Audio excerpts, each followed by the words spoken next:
никени бузуучу же никеге тоскоол болуучу нерселер.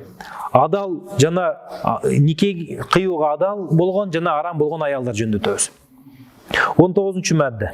Yajuzu lil hurri an yetazawwaja arba'a niswatin. Erkek Müslümanга an yetazawwaja 4 ayal alганга yajuz дейт, уруксат дейт. Mubah. Fi aqdin wahidin bir nikedеби, ау fi uqudin mutafarriqa. Же башка-башкабы. Бул бир нике деп мындай. Эркек адам бир отурат, анан bir oturuşta iki kızga üylөнүп атат, же 4-өгө üylөнүп атат. Бул нерсени бир никеде деп коебуз. Bir никеде. А башка нике деп, улам башка отурушта üйлөнгөндөрдү айтабыз. Бул жерде яжуз деп келип атат, уруксат деп. Жалпы өкүмү. Бирок бардык ар бир мисалы өкүмүнө ар бир аялга болгон өкүм же ар бир никеге болгон өкүм өзүнчө болушу мүмкүн да. Анткени биз буга чейин сабактын башында айттык, никенин эмнеге өкүмү негизи кандай десе, негизи аял киши, эркек кишинин өзүнө кайтат. Кээде фарз болуп калышы мүмкүн, кээде важип, кээде сүннөт болуп калышы мүмкүн, кээде арам, кээде макруh дедик, э? Эми Аллах Таала Кур'ан-ы Каримде айтат: "Аузу биллахи минаш шайтанир раджим. Фанкиху ма таба лакум минан нисаи масна ва сулас ва руба." Фанкиху Аллах Тааланын сөзү никеге тургула, үйлөнгүлө дейт. Буйрук иретинде айтылып атат. Ма таба лакум минан ниса, өзүңөргө жаккан bir şarkta, bürödө özüңөргө adal болгон аялдардан масна ва суласа ва руба, 2-ден 3-төн 4-төн дейт. 2-2-ден 3-төн 4-4-төн. Кээ бирки кыргыз тилиндеги Кур'андын котормолорунда туура эмес жазылып калган да. Өзүңөргө жаккан аялдан 2-ни алгыла, 3-тү алгыла, 4-тү алгыла деп жазылып калган. Бул такыр туура эмес. Анткени 2-ни алат, андан кийин 3-тү алат, 5 болду, андан кийин 4 алат, 9 болуп кетет. Бул жерде мындай деп түшүнөбүз. Алсаңар, ар бир мусулман 2-2-ден алышса болот, 3-3-төн же 4-4-төн дейт. Бул аяттын кийинкиси бар мисалы. وَإِنْ خِفْتُمْ أَلَّا تَعْدِلُوا فَوَاحِدَةً أَوْ مَا مَلَكَتْ أَيْمَانُكُمْ. Эгер адилеттүү болуудан корксоңор, анда бирөө менен гана тым болгула, же колуңардагы күңүңөрдү алгыла деген аят бар. Анан кээ бир адамдар эми көп аялдуулукта шарт коёт. Кандай шарт десе, биринчиси Аллах Таала бул жерде бирөө менен эле жашаган жакшы деп жатпайбы? Анткени эгер адилеттүү болуудан корксоңор, анда бирөө менен эле жашагыла деп жатат дейт да. Анан Имам Аль-Каусар өзүнүн макалат китебинде мындай дейт. Бул жерде коркуу деген сөздүн мааниси билүү дейт да. Эгер анык билесиң, бирөө менен деле жакшы жашап атасың, кийинкисин алсаң, андагы коркуларыңды билесиң. Ошондой болсо анда бирөө менен жашаганың жакшы деген мааниси бар. Экинчи мааниси нафака маанисинде болот, мисалы багуу маанисинде, эгер бага албасаң дейт. Бирок ушул нерсени шарт кылып койгонго болбойт да. Шарт анткени амалга чейин болот. Амалды туура кылган шарт амалга чейин болот. Мисалы, намаз амал. Намазды туура кылган шарт даарат. Дааратты алганыңдан кийин намаз окусаң, намазың туура болот да. Ушул нерсени биз шарт дейбиз. Бирок никеде албай туруп, каяктан билет ал адилеттүү болобу, болбойбу? Алгандан кийин жанагы билинет да, адилеттүү эмеспи?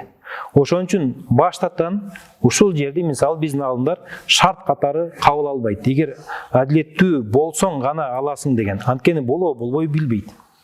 Демек, эгер адилеттүү боло албайм деп корксоң деген сөздүн маанисин анык билсең деген мааниде түшүнөбүз. Фик китептерде көп келет. Эгер бир кишинин 4 аялы болуп, 999 күңү болуп туруп, дагы бир күң сатып алып атса, бул жакта турган мусулман, ушуну тим эле койбоду да дей турган болсо, юхша алейкул куфур дейт. Ага капыр болуп калуу коркунучу бар дейт. Эмнеге десе, анткени Аллах Таала күң маселесинде чектеген эмес. Демек, Аллах Таала адал кылган нерсени шарттар коюп, же тыюу, бул өкүмдү өзгөртүү болуп эсептелет дагы. Мындай нерседе адам болгону кабыл кылыш керек, жакпаса дагы. Бирок адалдыгын танбаш керек болот да. Yushtaratu li sihhatin nikah an takuna al-mar'atu mahallan lahu. Нике дұрыс болуш үчүн шарт болот, аял киши орунду болуусу дейт. Нике кыйса боло турган. Гойра мухарраматин, анан ал махрам болуш керек аял киши. Ала ман юриду тазаввужа биха. Үйлөнөм деп аткан кишиге махрам болуш керек аял. Ошондо нике дұрыс болот дедик. Эми махрам эмес деген маселелерди. Ошол маселелерди айтабыз. Асбабу тахрим кисмани. Харам аял кишини харам кылуу эки түрдүү болот. Муаббадатун ва муаккататун. Убактылуу махрам, анан түбөлүктүү махрам деп экиге бөлүнөт махрам. Фал муаббадату, эми түбөлүктүү махрам. Хия, булар ал-караба, тууганчылык болгондуктан. Тууганчылык дегенде, мисалы, өзүнүн карындашы, же эжелери, же атасынын эжелери же карындашы, же өзүнүн балдарынын кыздары, же кыздарынын кыздары. Бул караба маселесинде. Булар бири-бирине махрам болот, түбөлүктүү махрам болот. Эч качан булар менен нике кыйса албетте болбойт. Экинчиси мусахара. Мусахара дегенде жана кудалык деп которуп койсок болот. Bir адам экинчи адам менен никеге тургандыгы үчүн экинчи тараптын жанагы эгер эркек бала болсо, аялынын енеси, мисалы кыздары арам болуп калат. Бул жана айткандай мусахара арамдыгы. Нике болгондугу үчүн арам болуп калат. Бул да түбөлүктүү болуп эсептелет. Үчүнчүсү варада, жанагы эмчектеш бир тууган болгондугу. Сүт арамдыгы деп коебуз. Ошондуктан негизи аял кишинин сүтү бул өзүнүкү эмес шариатта. Сүт ээси деп күйөөсүн айтат да. Анан роддомдо отурса, жанындагы аялдын көкүрөгүнөн сүт чыкпай атса, меники немиз бересиң десе макул деп кичинекей бөбөгүнө мисалы ымыркайына боору ачып эмизип койсо, бул жакшы эмес. Ар бир эмизгенин күйөөсүнөн сураш керек. Мисалы атабыз паланча эмиз бер деп атат, эмизсем болобу болбойбу деп. Ооба десе болот десе болот, жок десе жок. Өз билип эле эмизе бербейт. Анткени бир тамчы сүт жаш баланын оозуна түшсө, эгер ал 2,5 жашка чейин болсо, анда ортодо тууганчылык пайда болот. Эмизген аял энеси болуп эсептелет, сүт энеси болуп.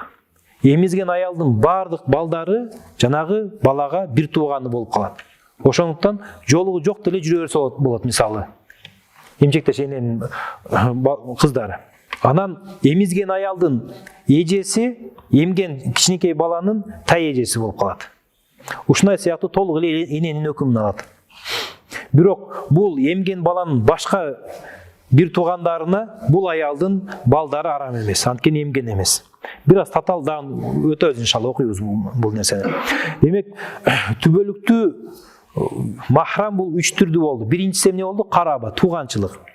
Экинчиси мусахара, жанагындай нике аркылуу болгон. Үчүнчүсү эмчектеш тууган болгон. Кээ биркилер башка да укуктар барбы дейт да, мисалы аларды ыраазы кылышым керекпи эмизген энемди, же алардын сүт акысын беришим керекпи деген сөздөр бар да. Эми жакшы мамиле кылыш албетте важип. Бирок мындан башка ага милдет жок. Мисалы багыш милдетпи деп сурашат кээ биркилер, зиярат кылып туруу милдет деп сурашат. Зиярат кылып турган жакшы. Бирок багуу же башка милдеттер жүктөлбөйт. Демек, махрам эки түрдүү болду. Түбөлүктүү махрам, экинчиси убактылуу махрам. Убактылуу махрам дегенибиз хия ал-жам'у бейна махрамайни. Бейна мухаррамайни. Бири-бирине махрам болгондорду мындай чогултуп коюу. Бул жерде мындай болот. Мисалы, эже сиңди бар, ошо экөөнүн тең никесин алып алган, бул арам да. Арам кандай арам? Бул убактылуу. Же бир кыздын мисалы эжеси бар, анын күйөөсү бар, жездеси деп коебуз. Кыз үчүн жезде бул махрам болуп эсептелет, бирок муакката, убактылуу махрам. Убактылуу махрам менен чогуу мисалы жанагындай муаббат махрам сыяктуу сапарга чыкса же башка нерсе кылса болбойт. Анткени эжеси эгер өтүп кетсе, ал махрамдыгы жоголот дагы, турмушка чыкса уруксат болуп калат. Вал жам'у бейнал ажнабияти зиядатан аля арбаин. Ошондо эже сиңдини бир никеге алыш уруксат эмес болуп калды. Экинчиси бир туугандар эмес, бирок 4төн ашыкча болуп кетти. Ошол ашыкча болгону ал үчүн махрам. Башкача айтканда, 4 аялыңыз бар, башка аялдын баары сиз үчүн убактылуу махрам да. Эгер бирөөсүн мисалы өлсө же кетирсеңиз, кийин балким эме болуп калат деген сөз. Адал болот деген сөз. Ва адаму дин ас-самавийи. Кийинки 3-чү себеп, эгер динде болбосо убактылуу махрам болот. Кандай динде болбосо? Самави динде болбосо. Самави дин деп биз өзүбүздүн динибизди айтабыз, ислам. Анан христиандарды айтабыз, жөөттөрдү айтабыз, еврейлерди. Ушулардан башка дин тутунган баары бизге арам экен үйлөнүш. Бул аябай маанилүү. Атеисткалар деле ошондой. Мусулман Кореяга барып, кореянкага үйлөнө албайт. Анткени анын дини самави эмес, алар бутпарастарга сыйынат. Же атеистке үйлөнө албайт мисалы. Эгер Россияга барып мисалы орус улутундагы христианкага үйлөнсө болот, бирок ал макруh болуп калат. Анткени анын кийин андан калган тукумдун баары кийин мусулман болбой калышы мүмкүн. Убактылуу махрамдар ушул экен. Дагы бар экен. 3-чүсү ат-татлик саласан. 3 жолу талак берген аялы махрам болуп калат экен, убактылуу. Анткени кайра никеге тура албайт экөө. Башка күйөөгө тийип чыкмайынча. Ва тааллуqu haqqil ghayr binikahин ау айдатин. Же башка бирөөнүн укугу байланган аял деп, мисалы башка бирөөнүн аялы же башка бирөөнүн айдасында турган аял убактылуу махрам экен. Махрам канчага бөлүндү? 2-ге. Түбөлүктүү махрам, ал тууган урук, тууганчылык менен, анан мусохара нике аркылуу, анан сүт аркылуу махрам болгон аялдар. Анан убактылуу махрамдар. Убактылуу махрамдар 2 тууган эжесинин дини бир алуу, экинчиси 4төн ашыкча алуусу, 3-чүсү дини башка болуп калышы, мисалы самави дин эмес. 4-чүсү 3 талак алган аял махрам болуп калат экен, убактылуу. 5-чиси башка бирөөнүн аялы же башка бирөөнүн талак алып, бирок иддасын күтүп аткан аял.